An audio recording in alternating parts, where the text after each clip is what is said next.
It's scary to me as a mother. I have 3 children, to go to work and know that I may not be able to get back across to my babies. It was very emotional. We were all just watching the water come in the building and watching it come over the wall. You just feel that instant moment of devastation and you're like, okay, we got to regroup and keep going.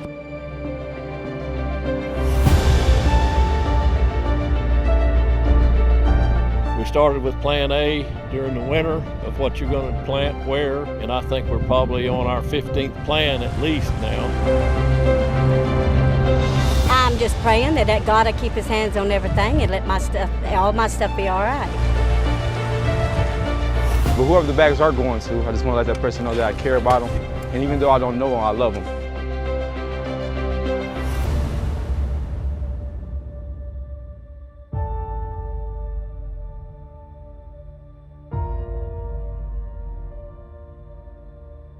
You're looking high over the confluence of the Ohio and Mississippi rivers, both the site of historic flooding in 2019.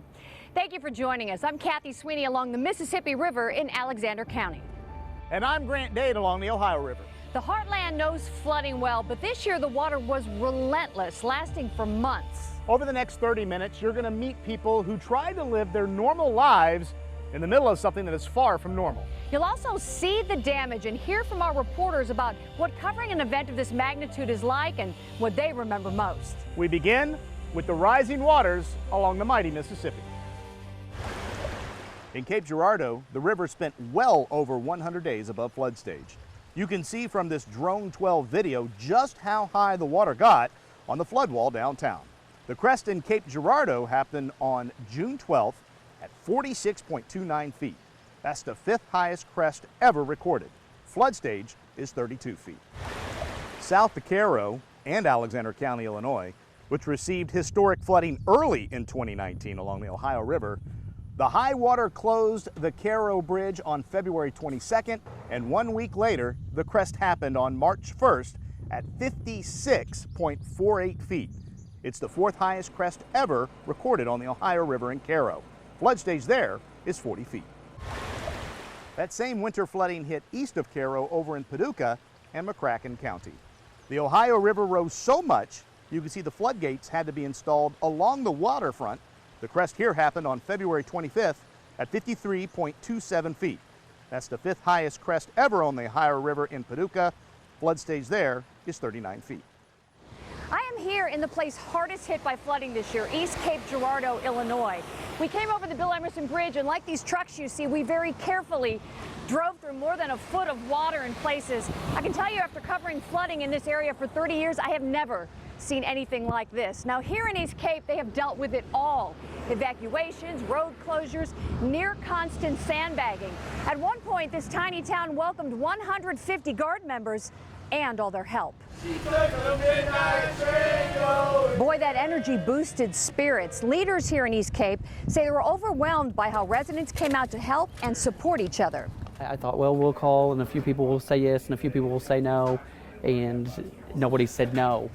These residents have been through this kind of flooding before, but not for this long. Some say it comes with the territory. I didn't think it'd get this high. Now, it's been on my foundation in my house about every 3 years. Water get up, but it ain't never got up this high. And this time it caught me by surprise. The nearby communities of McClure and Olive Branch also battling rising water since March. This is as close as we can get you to the intersection of Route 146 and Route 3 way down that way. Nobody is driving through all this water except the National Guard units you see right here. This is why the Bill Emerson Bridge is closed. This is why so many people are going an hour plus out of their way, because they cannot get through all this water. And you can see just how high all this water is. All this is seep water. You may be asking yourself, hey, the Mississippi River has been much higher than this before. Why is it never flooded like this? Well, the Mississippi River hasn't been this high for this long. Grant, the closure of these 2 roads impacts thousands of people in the Heartland. For those trying to get back and forth from Illinois to Cape, the drive went from 30 or 40 minutes to an hour and a half, even 2 hours. It's just bad. I'm ready to get back to normal, but it's just one of those things, you have to deal with it. The high water on the Mississippi River also closed the Chester Bridge on June 2nd. You can see how high the water got in this Drone 12 video. The major traffic mess along Route 3 and 146 was eased just a little when the Chester Bridge reopened on June 22nd. And back on February 22nd, the Cairo Bridge, which connects Illinois and Kentucky, closed due to the Ohio River flooding. It reopened on March 11th. A closer look now at how this historic Heartland flooding unfolded. The calendar barely rolled over to 2019 when the Ohio River started to rise. On February 11th, the Ohio at Paducah went above flood stage and kept going. The floodgates were installed along the Paducah waterfront. Across the river, officials at Harrah's Casino in Metropolis hoped they wouldn't have to close. Our main goal is to keep this place open, to keep it going, because when it is shut down, unfortunately, it does impact the economy, the local economy. But as the water inched closer, Harrah's was forced to shut down on February 18th. Flooding got the attention of new Illinois Governor J.B. Pritzker, who came to tour the damage on February 26th. You should all know that we're going to be back whenever anything happens to this community that we can be helpful with. That's what the state of Illinois is here to do, to back you up and to stand up for you.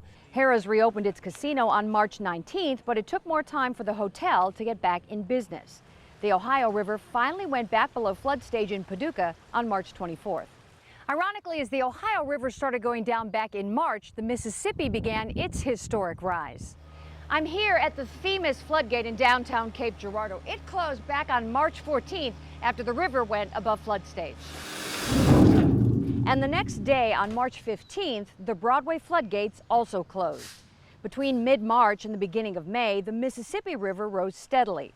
It impacted the Boot Heel first, as you can see from this Drone 12 video in New Madrid County on March 21st. I'm afraid it's going to get worse before it gets better, but it's nothing out of the ordinary for us. That's Sheriff Terry Stevens talking about the reality of living in this area. By the end of May, the Mississippi River had been above flood stage for more than 2 months. On May 22nd, seep water started appearing in East Cape Girardeau in Alexander County. Volunteers from Shawnee High School filled sandbags, trying to keep the water from getting into homes and over roads. The flood fight was on.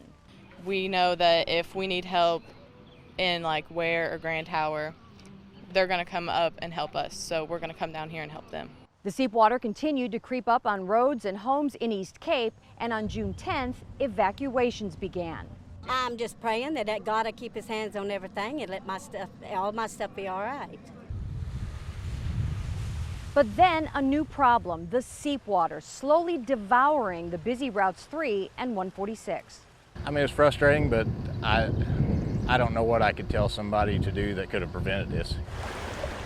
Once again, I'm standing in seep water, but this time I'm on Grapevine Trail, which if we're open, you could get to McClure, Illinois. The other way you could get there usually is through Route 3, which is located across this flooded field. Our own Carly O'Keefe would take Route 3 every day on the way to work, and she would keep you up to date on the latest conditions. We're about to hear from her on what that was like. Plus, we're going to hear from some of our other reporters on what it was like covering this historic event.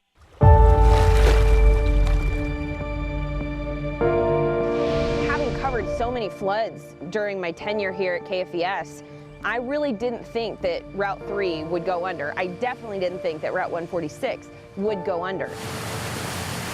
That was something that was a surprise and a shock to me, because while that water was inching up and I was watching it daily just continue to rise, I thought it'll never get over Route 3. It never has, not since '93. You know, everyone said that. I would say duration is the biggest difference here, because in past floods, it went up quick and it went down quick. But this has been so sustained. It's not like when we have a levee breach and it comes all at once. I mean, this was a silent creeping that just daily kept increasing and being more and more menacing. So that was a surprise to me. This will be a record event on duration. An inside look at how Cape City leaders are dealing with the never-ending high water. And Grant and Laura look at where all this water came from and how much rain we got the first half of 2019. That's all just ahead. The Mississippi River here and the Ohio have both been high this year, the Mississippi, for a long time. In fact, Cape Girardeau, Paducah, and Cairo have all seen top 5 historic record crests this year. But why? Where did all this water come from? This all started in the winter with 2 significant blizzards across the Midwest and the Upper Plains that deposited an amazing amount of snow across Nebraska and the Dakotas, Minnesota, and Iowa. Then the stage was set in spring for a stormy, wet spring to fall on top of all that snow. So when areas in Nebraska, South Dakota, Iowa would receive 4 inches of rain over a couple of days, they were in fact receiving closer to 8 inches of rain, and that sent all that melted snow and water to the Heartland. And all that water sent 6 barges through a levee breach in Alexander County. It happened on July 3rd. The barges were on the still flooded Mississippi River when they broke loose and were carried through a breach in the Len Small levee. It still has a hole in it from the 2016 flooding.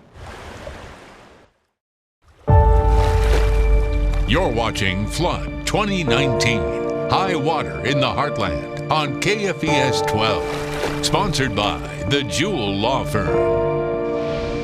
All the other ones we bounced back up from, but this flood this time has destroyed 48 years of my life. It's a mess, and it ain't never gonna be the same. That's McClure resident Bobby Long talking about how hard the flooding's been on him and his family.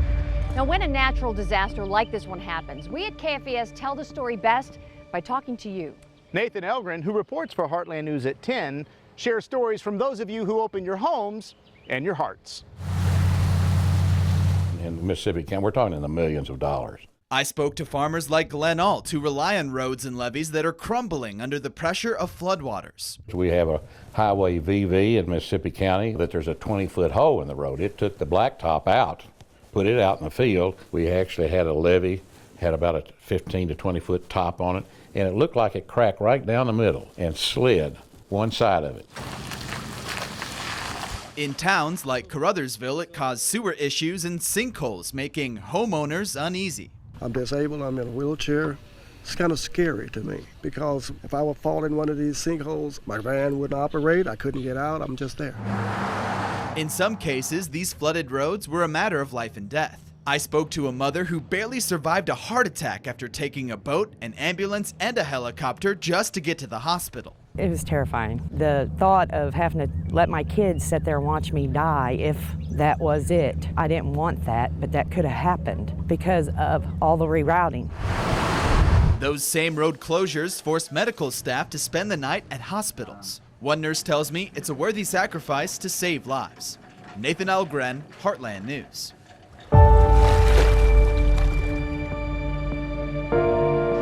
I've never seen anything like this in my life, and having to witness people being forced out of their homes because of water coming up 6 feet inside their homes and having to take all their belongings that they can in a boat and leave their home for an unknown amount of time, you just can't really erase that image from your mind.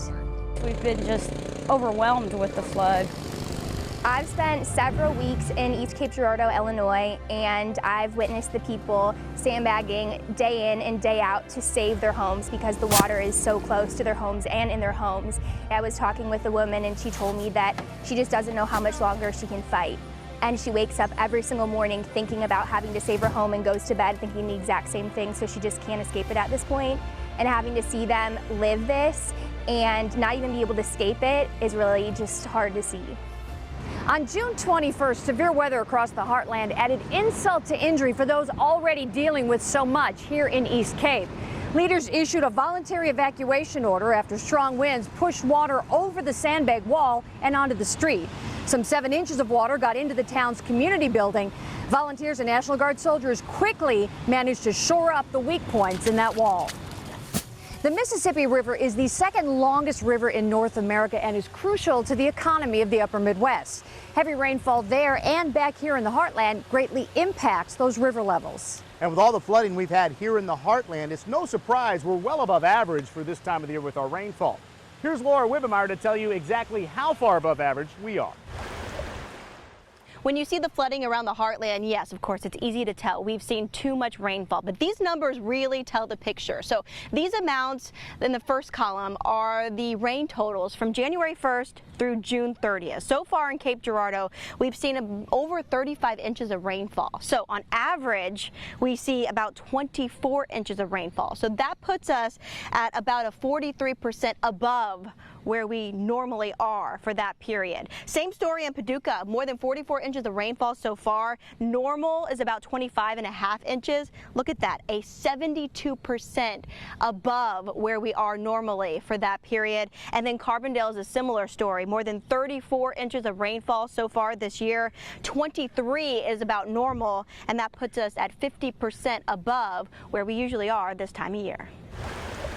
The floodgate here on Broadway in Cape Girardeau has been closed since mid-March. When the Mississippi River gets this high, public work officials have to constantly monitor the water level, the wall, and pumps, and sometimes have to place sandbags down by these floodgates. We're fortunate that this event has just been really long, but not really dramatic for us. In Cape Girardeau, trillions of gallons of water passed through the city over the duration of the flood. That's 4 times the amount of water that comes through when the river is not above flood stage. Public Works Director Stan Polovic says manning the pump stations 24 hours a day is a tall order. When you do that for 100 and something days, even when it's a rotation, it still is very tiring. Yeah. And we will be delighted when we can open everything back up and let the river go. Polovic says before this year, the longest period the river at Cape was above flood stage was back in 1993. That was 125 days. A lot of guys have taken from the community. This is just another way for us to give back. One story I'm always going to remember was when the inmates were sandbagging at the Murfreesboro Life Skills Reentry Center. 85 more, come on. It just blew me away that these guys who had, done terrible things, and I got to talking to them about these sandbags. Something as simple as putting sand in a bag and then shipping it off to the communities around them. And the way that they felt like they were a part of the community. They felt like what they were doing was making a difference, and it was. I think in something like a week, they filled like 30,000 bags just from that one facility.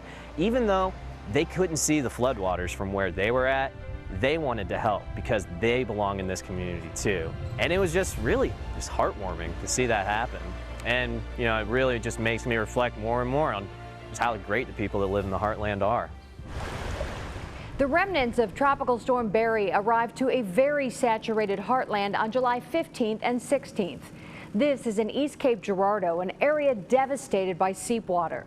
You can see the Illinois National Guard reinforcing the sandbag levees that protect homes and businesses. The Red Cross is also in East Cape, helping those in need.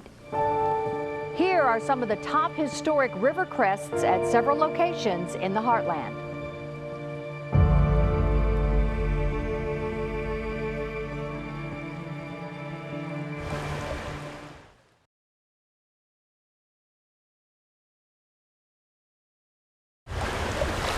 The floodwaters brought out some interesting sights. Check out these Asian carp going crazy near a pump on the Clear Creek Levee in Alexander County.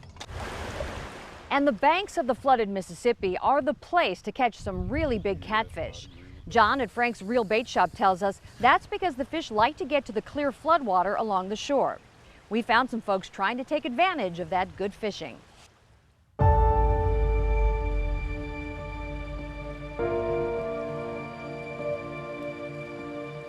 2019 has been a tough year for those affected by the flooding, but one Grand Tower resident we met is hopeful for the future. It's a lot of anxiety. It's a lot of stress. You don't know what the future brings. You don't know if you can go back in and clean your house. There's always a light at the end of the tunnel, no matter what the situation is. We've just been handed flooding this time. We can handle it. It's going to go down. So there's a future for us. Thank you for letting us in and sharing your stories with us during this difficult time. It's been our honor. And we appreciate you watching. Good night.